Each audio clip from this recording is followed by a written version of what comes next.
Hello everyone, welcome to my channel Humanities Study Point. So this is my first video and this video is on the chapter of Political Science chapter 1 Cold War and Non-Aligned Movement. So this is a very interesting chapter and this chapter is going to build your base for upcoming chapters in political science. So be very careful while you are reading this chapter. One request, if you have started this video without just reading the chapter, pause the video, open your book and read the chapter once and then come to the video so that you can understand it more clearly. So yeah, without any further ado, let's get into the video. So guys, Cold War and non-aligned movement. So first we're going to read about Cold War and then we'll head on to non-aligned movement. I think that's clear for now. So before going further, let's understand the term Cold War. So what is Cold War? Cold war मतलब क्या होता है? ये जो cold war हम पढ़ रहे हैं तो पहले ज़रूरी है ना हम जाने जिस चीज़ के बारे में हमारी चैप्टर है उसका मतलब क्या है. कोल्ड वॉर मतलब होता है कंपटीशन, टेंशन और कन्फ्रंटेशन. किसके बीच में? यूएस और यूएसएसआर. तो कोल्ड वॉर क्या था? दो नेशन थे जिनका नाम था यूएसए और यूएसएसआर. ये दोनों नेशन सुपर पावर्स थे और कोल्ड वॉर क्या था? इन दोनों के बीच की ही लड़ाई थी. वो कैसी लड़ाई थी? वेपन वाली लड़ाई नहीं थी. कोई फुल स्केल वॉर नहीं था. No full scale war. But क्या था? टेंशन था, कंपटीशन था और कन्फ्रंटेशन था. इन दोनों नेशन के बीच में बहुत सारी कंपटीशन होती थी और हर समय इनकी कंपटीशन, टेंशन और कन्फ्रंटेशन चलती रहती थी जब तक कोल्ड वॉर ख़त्म नहीं हुआ. तो मेरे को लगता है क्लियर हो गया आप लोगों को कोल्ड वॉर क्या. दो super power US and USSR के बीच में जो टेंशन था, जो उनके बीच में हमेशा कंपटीशन थी कि मैं आगे हूँ, मैं आगे हूँ. यूएसए बोलता है मैं आगे हूँ तो यूएसएसआर बोलता है नहीं मैं आगे हूँ. तो इसी को हम बोलते हैं कोल्ड वॉर. आई गेस इतना आपको क्लियर है. आप जब चैप्टर खोलोगे तो आपको सबसे पहले बताएंगे क्यूबन मिसाइल क्राइसिस के बारे में. बट मैं आपको क्यूबन मिसाइल क्राइसिस के ऊपर थोड़ी देर बाद आऊँगी because I want you all to know about the background of cold war first. Okay, तो कोल्ड वॉर क्या है वो तो मैंने बता दिया. So now let's move on to the background of cold war. तो कोल्ड वॉर का बैकग्राउंड जानते हैं. देखो, हम सभी को पता है वर्ल्ड वॉर टू कब हुआ था? 1939 से 1945 तक हमारी वर्ल्ड वॉर 2 हुई थी. तो ये दो ग्रुप के बीच में हुई थी.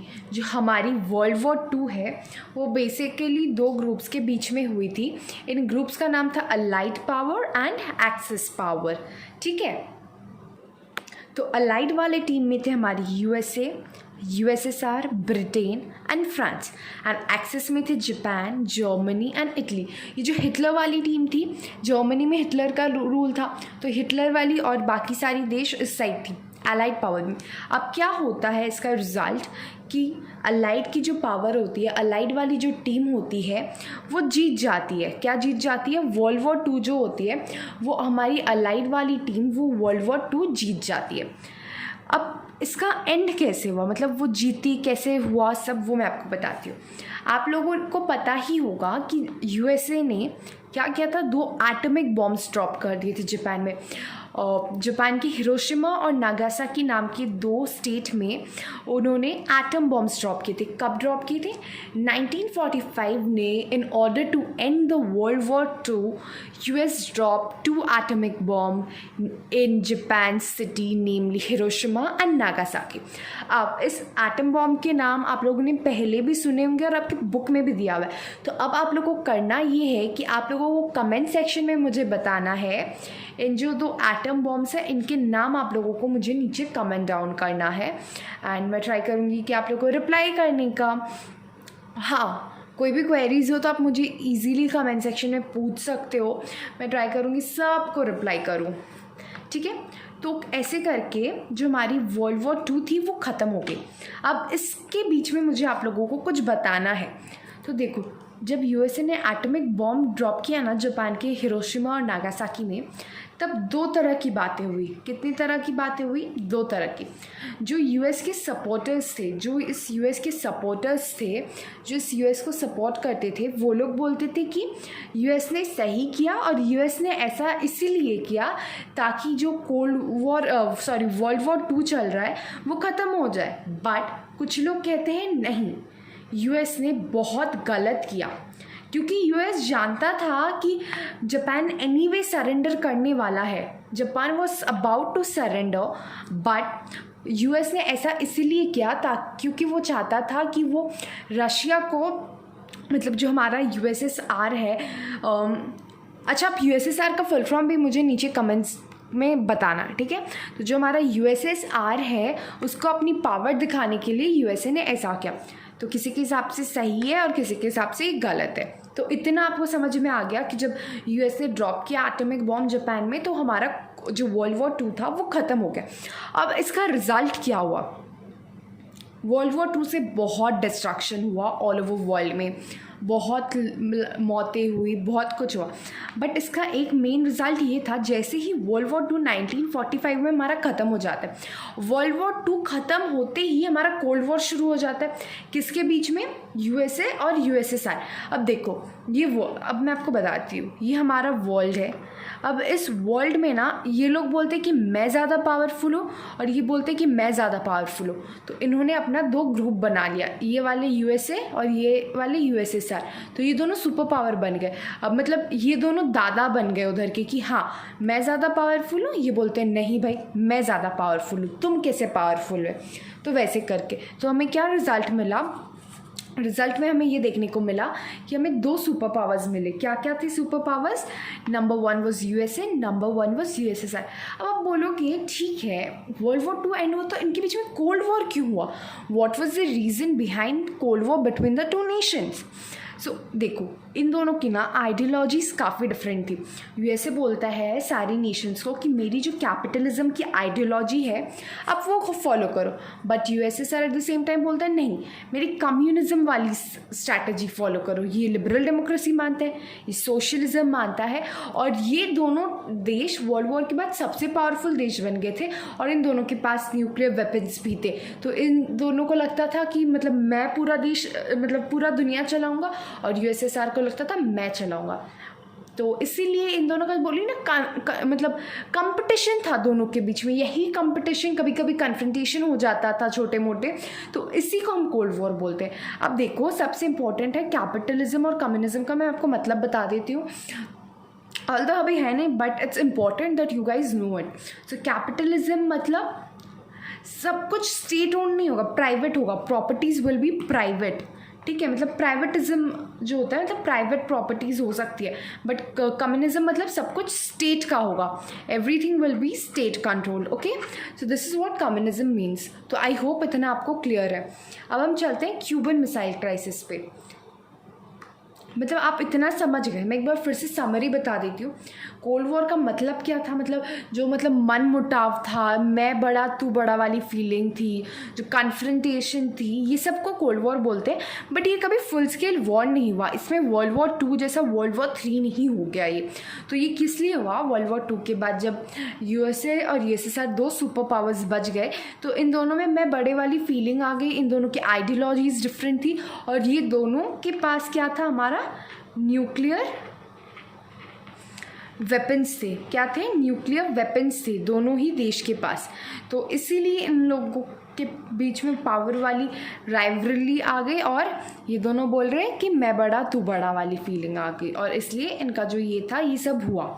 बैकग्राउंड समझ गए, कोल्ड वॉर समझ गए।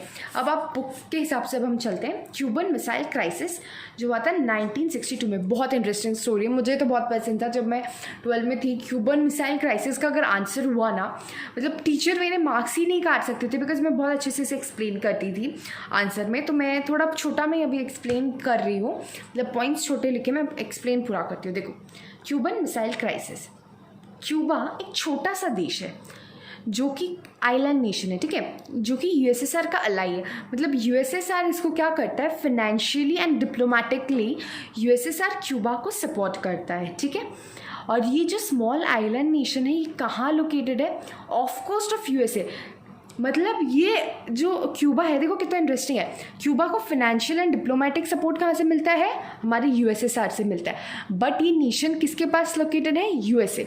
तो देखो निकिता क्रुश्चेव जो है, जो कि प्रेसिडेंट थी यूएसएसआर की उस टाइम में, मतलब इस टाइम में जो प्रेसिडेंट थी यूएसएसआर की, उनको बड़ा टेंशन हुआ। वो बहुत वरी करने लगी कि यूएसए कभी भी क्यूबा को इनवाइट कर सकता है और जो फिडेल कैस्ट्रो है जो कि प्रेसिडेंट है क्यूबा को, उसको वो लोग मतलब हटा देंगे उसकी कुर्सी से, ठीक है। तो इस चीज़ का यूएसएसआर को बहुत डर था। तो 1962 में यूएसएसआर बोला कि चलो हम क्या करते हैं, क्यूबा को एक रशियन बेस में कन्वर्ट कर देते हैं। और उन्होंने 1962 में क्यूबा में मिसाइल्स इंस्टॉल कर दिए। बोलते हैं चलो हम क्या करते हैं, क्यूबा में जाके मिसाइल्स बिठा देते हैं। अब इसका नतीजा क्या होता है? यूएसए इतना बड़ा सुपर पावर, कितने सारे देश यूएसए से डरते थे, वो पहली बार इतनी पास से, इतना करीब से मतलब मिसाइल्स के पास आया है। तो अब जब 3 वीक बाद जो यूएसए के प्रेसिडेंट है जॉन एफ कैनेडी, यूएसए के प्रेसिडेंट कौन थे? John F Kennedy. तो जब कैनेडी को पता चला ये बात, वो तो बहुत बौखला गए। वो बोले कि ऐसा कैसे? तो वो बोले कि अब तो मैं यूएसएसआर को अपनी जो वॉरशिप्स है जिसमें वो मिसाइल्स बेचते थे, वो तो अब यूएसएसआर को हटानी पड़ेगी। वो बहुत गुस्सा हो गए। तो उसके बाद क्या हुआ, कैनेडी जो है हमारी, he ordered American warships to intercept any ship heading to Cuba, मतलब any Russian ship heading to Cuba as a sign of warning कि अब अगर उन्होंने मिसाइल्स लगाई तो यूएसए कुछ भी कर सकता है, जो एक फुल फ्लेज वॉर हो सकता है। तो उन्होंने as a sign of warning उनको रोकने के लिए कहा। तो फिर वो रुक गया और ये जो क्लैश था बहुत खतरनाक हो सकता था, बट नहीं हुआ। तो इसी को हम बोलते हैं क्यूबन मिसाइल क्राइसिस। ये क्राइसिस कब हुआ था? 1962 में हुआ था। और याद रखना बहुत ही हाई पॉइंट था, ये बहुत हाई पॉइंट माना जाता है कोल्ड वॉर का। This crisis is very high point of cold war का, बहुत ही बड़ा हाई पॉइंट है। तो मैं आशा करती हूँ इतना तो सबको समझ में आया होगा। अब एमर्जेंस ऑफ 2 पावर ब्लॉक्स, देखो ये वर्ल्ड है हमारा। अब क्या हुआ, वर्ल्ड वॉर 2 के बाद इन दोनों के बीच में दुश्मनी इतनी बढ़ गई पावर को लेके कि वर्ल्ड हमारा बेसिकली 2 पार्ट में डिवाइड हो गया, यूएसए और यूएसएसआर। यूएसए वाले वेस्टर्न अलायंस और यूएसएसआर वाले ईस्टर्न अलायंस, क्योंकि most of the country of मतलब जो ईस्ट यूरोप के थे उन्होंने यूएसएसआर ज्वाइन कर लिया, और वेस्टर्न यूरोप वाले ने यूएसए ज्वाइन कर ली। तो ये वेस्टर्न अलायंस बन गया, ये ईस्टर्न अलायंस बन गया। ये दोनों जो अलाइंस थे ना, ये लोग बोले कि मैं ज़्यादा पावरफुल हूँ, मैं ज़्यादा पावरफुल हूँ। तो ये लोग अपने और मतलब अलाइंस बनाना चाहते हैं, मतलब अब छोटे छोटे स्टेट को अपने अंदर इन्वॉल्व करना चाहते थे और अपना पावर का इन्फ्लुएंस दिखाना चाहते थे, ठीक है। तो इसीलिए जो XYZ है, एक्स कंट्री यूएसए के पास आ गया, यूएसएसआर के पास आ गया, वाई कंट्री अब चले गया यूएसए के पास। ऐसे करके जो कंट्रीज इनको ज्वाइन करते थे वो इनके अलाइंस बनते थे। अब भैया आप सोचोगे क्यों भाई क्या ज़रूरत पड़ी इन स्मॉलर स्टेट्स को ज्वाइन करने की? देखो सब सेल्फिश होते हैं, सबका अपना रीज़न होता है। देखो यूएसएसआर के जो मतलब अलाइंस थे, जो स्मॉलर से स्टेट्स है यूएसए और यूएसएसआर के, उनका मेन रीज़न था कि देखो नेबरिंग कंट्रीज़ के ना कभी उतने अच्छे रिलेशंस होते नहीं हैं। तो उनको प्रॉमिस मिलता था कि यूएसए, अब देखो ये सोचो, एक्स कंट्री को यूएसएसआर ने प्रॉमिस किया कि तुम्हारा कोई भी वॉर होगा तो मैं तुम्हें प्रोटेक्ट करूँगा, मैं तुम्हें वेपन्स प्रोवाइड करूँगा, इकोनॉमिक सपोर्ट प्रोवाइड करूँगा। इसलिए जो छोटे स्टेट होते थे वो इन दोनों को ज्वाइन कर लेते, जिसको इसको मन होता था वो इसको ज्वाइन करता था, और कोई इसे, इसीलिए कि वेपन्स मिलेंगे, प्रोटेक्शन मिलेंगे, इकोनॉमिक सपोर्ट मिलेगा। वो छोटे स्टेट्स इतने डेवलप नहीं होते थे और इसलिए उन लोगों को इन्हें ज्वाइन करना पड़ता था। अब देखो एक थोड़ा सा यहाँ पे फॉर्मल पार्ट में बता देती हूँ। यूएसए की जो वेस्टर्न लाइन्स थी ना, वो एक मिलिट्री ऑर्गेनाइजेशन फॉर्म हो गई और फॉर्मलाइज हो गई 1949 में, ठीक है। This was association of 12 states, मतलब 12 स्टेट ने जो नाटो है उनको ज्वाइन किया था। ये नाटो क्या है? North Atlantic Treaty Organization. मैंने फुल फॉर्म नहीं लिखा है, आप लोग पढ़ लेना प्लीज़ फुल फॉर्म इसका, नॉर्थ अटलांटिक ट्रीटी ऑर्गेनाइजेशन, ठीक है। तो ये 12 स्टेट मिलके नाटो फॉर्म किया। इन्होंने बताया कि अगर हमारे में से किसी एक स्टेट को अटैक करेंगे तो हम मानेंगे आपने सबको अटैक किया, मतलब attack on any one state is equal to attack on all state. I hope इतना क्लियर है। और यूएसए की दो अलायंस थी, SEATO and CENTO, South East Treaty Organization, Central Treaty Organization, ये दो और अलायंस थी। मतलब सोचो नाटो में ग्रुप है, मतलब जो साउथ ईस्टर्न स्टेट थी वो उन्होंने साउथ ईस्ट ट्रीटी ऑर्गेनाइजेशन बनाया जो कि वेस्टर्न अलायंस मतलब यूएसए की ही अलाई थी, और सेंट्रल ट्रीटी ऑर्गेनाइजेशन भी यूएसए की ही अलाई थी। यूएसएसआर का अलाई कौन था? ईस्टर्न अलायंस से, मतलब जो ईस्ट यूरोपियन कंट्रीज से। यूएसएसआर के ना रशिया के साथ हमेशा यूएसएसआर के चाइना के साथ हमेशा से बहुत अच्छे रिलेशन रहे हैं, और बट इनके बीच में ना लड़ाई हो गई थी इन दोनों के बीच में। कब हुई थी? वो हुई थी 1950s में और 1969 में। किस बात को लेके? टेरिटरी को लेके। Guys I am extremely sorry, मैं यहाँ पे एक पॉइंट छूट गया है, मैं उसे लिख देती हूँ। है लॉजिक ऑफ डिटरेंस, बहुत इंपॉर्टेंट है, बहुत इंपॉर्टेंट, पता नहीं कैसे छूट गया। ये हमारा logic of deterrence. Logic of deterrence मैं आपको बहुत अच्छे से एक्सप्लेन करती हूँ, रुकिए। देखिए लॉजिक ऑफ डिटरेंस मतलब दोनों सुपर पावर क्या है? बहुत पावरफुल है, दोनों ही सुपर पावर बहुत ज़्यादा पावरफुल है, बहुत पावर है। अगर एक स्टेट मतलब वॉर इनिशिएट करेगा तो दूसरे के पास इतना पावर रहेगा कि दूसरा भी वॉर इनिशिएट कर सकता है, और इसमें इतना डिस्ट्रक्शन होगा, मतलब इमेंस डिस्ट्रक्शन होगा, क्योंकि न्यूक्लियर वॉर छिड़ जाएगा अगर इन दोनों ने वॉर इनिशिएट किया। तो इतना इमेंस डिस्ट्रक्शन होगा कि दोनों में से कोई भी नहीं कर पाएगा। क्या नहीं कर पाएगा? अफोर्ड नहीं कर पाएगा। इसी डर के वजह से ये लोग ने कभी फुल स्केल वॉर नहीं हुआ। किस लिए? लॉजिक ऑफ डिटरेंस की अगर वॉर होगा तो दोनों देश को खतरा है, दोनों देश में बहुत डिस्ट्रक्शन होंगे, और जो कि कोई भी अफोर्ड नहीं कर सकता है, इतना डिस्ट्रक्शन हो जाएगा। इसीलिए इनका कभी वॉर नहीं हुआ, और इसी लॉजिक को हम बोलते हैं लॉजिक ऑफ डिटरेंस। तो अभी हम अलायंस के बारे में पढ़ रहे थे ना, तो हमने ये तो पढ़ लिया कि स्मॉलर स्टेट क्यों मतलब उन लोगों को ज्वाइन करना चाहते हैं। अब आप बोलोगे भाई ये तो खुद ही एक सुपर पावर है, मतलब ये खुद इतना ताकतवर है, तो इसको क्यों चाहिए छोटे स्टेट को ज्वाइन करें? इसको क्यों चाहिए? मतलब कोई आपको, आप इतने पावरफुल हो, मतलब इन सबसे 10 गुना ज़्यादा पावरफुल है, तो इन लोगों को क्यों चाहिए था कि छोटे स्टेट्स इनको ज्वाइन करें? तो इसका बहुत वाइटल रीज़न है। देखो वाइटल रिसोर्सेज, अगर छोटे स्टेट ज्वाइन करते हैं तो छोटे स्टेट से सुपर पावर्स को वाइटल रिसोर्सेज जैसे ऑयल्स और मिनरल्स मिलते, तो ये बहुत बड़ा रीज़न था उनका ज्वाइन करने का। नेक्स्ट था टेरिटरी मिलती थी जहाँ से वो वेपन लॉन्च करे। भाई बस वेपन होने से तो नहीं होगा ना, उन्हें वेपन लॉन्च करने के लिए भी एक देश चाहिए, तो उनको क्या मिल जाता था? टेरिटरी मिल जाती थी जहाँ से वो वेपन्स लॉन्च कर सके, और एक जगह मिल जाता था, एक लोकेशन मिल जाता था जहाँ से वो स्पाई मतलब जासूसी कर सके, डिटेक्टिव गिरी कर सके अपने दुश्मनों के ऊपर, और थोड़ा बहुत फाइनेंशियल सपोर्ट भी मिल जाता था। और एक बहुत इंपॉर्टेंट है एक आइडियोलॉजिकल सपोर्ट, मतलब आइडियोलॉजी की मैं बताती हूँ आपको। इनको अगर जितना अच्छा इनका अलायंस होता था ना, उनको लगता था कि मेरा अलायंस इतना अच्छा है, मतलब मैं ही सही हूँ और मेरा सुपर पावर जीत रहा है, समझे? तो ये एक आइडियोलॉजिकल फैक्ट भी था। अब हम आते हैं एरेनाज ऑफ कोल्ड वॉर। एरेनाज मतलब एरियाज ऑफ कोल्ड वॉर। जब हम एरेनाज ऑफ कोल्ड वॉर बोलते हैं तो इसका मतलब होता है एरियाज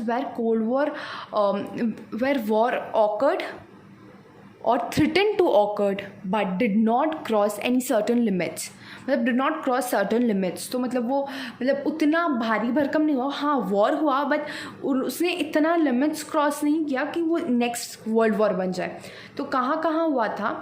तो देखो हम देखते हैं कहाँ का डायरेक्ट कन्फ्रंटेशन हुए थे सुपर पावर्स के।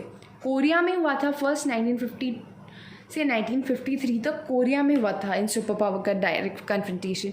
फिर बर्लिन में भी हुआ था 1958 से 1962 तक।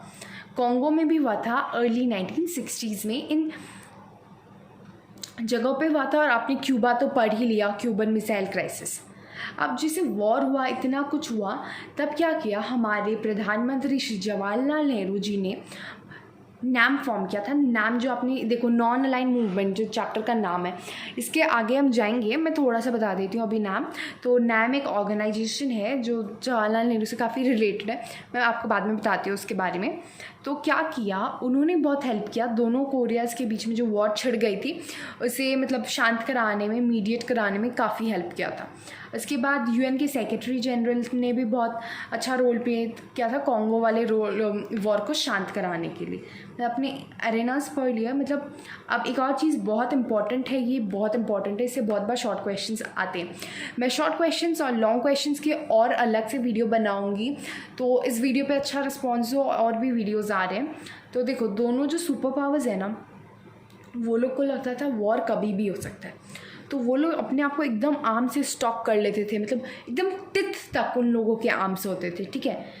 लेकिन अब दोनों साइड ये बुर्बक तो है नहीं, ये लोग समझ गए थे कि इनके रोकने के बाद भी वॉर हो सकता है, कोई एक्सीडेंटली वॉर छिड़ सकता है, या कोई मतलब जो सोल्जर होगा वो बदमाशी करके वेपन छोड़ दिया और दूसरा साइड मिसअंडरस्टैंडिंग के वजह से वॉर छिड़ सकता है, कुछ भी हो सकता है। अगर आप इतने वेपन्स लोगे तो कुछ भी हो सकता है, ठीक है। क्या पता वेपन्स अगर गलत हाथों में पड़ गए तो कुछ भी हो सकता है। तो इसलिए दोनों साइड ने डिसाइड किया और कोलैबोरेट किया और अपने वेपन्स लिमिट किए। कैसे? आर्म्स कंट्रोल करके। आर्म्स कंट्रोल पे काफ़ी बार क्वेश्चन आता है, ये अच्छे से पढ़ लीजिएगा। तो इन्होंने अपने जो वेपन्स हैं उन्हें लिमिट करने के लिए सोचा। तो इसलिए उन्होंने क्या मतलब एग्रीमेंट साइन किया, 3 एग्रीमेंट साइन किए, मतलब 3 प्रॉमिसेस थे, एग्रीमेंट्स थे। Limited test ban treaty, nuclear non proliferation treaty and anti ballistic missile treaty. इन तीनों ट्रीटी के तहत ये लोगों ने बोला कि हम अपने जो भी वेपन्स है उसे बहुत हद तक लिमिट करेंगे ताकि वॉर नहीं हो, वॉर की संभावना बहुत कम हो जाए। गाइज़, आज के वीडियो के लिए बस इतना ही। हमने एरेनास ऑफ कोल्ड वॉर बहुत अच्छे से पढ़ लिया है। आगे और भी वीडियोस आएंगी, उसके लिए आप लोग बने रहिए एंड आई होप आप लोगों को ये वीडियो अच्छी लगी हो। So like share and subscribe to my channel, please support करो ताकि मैं और वीडियोस लेके आ सकूँ। So till then, bye bye, stay safe and stay home.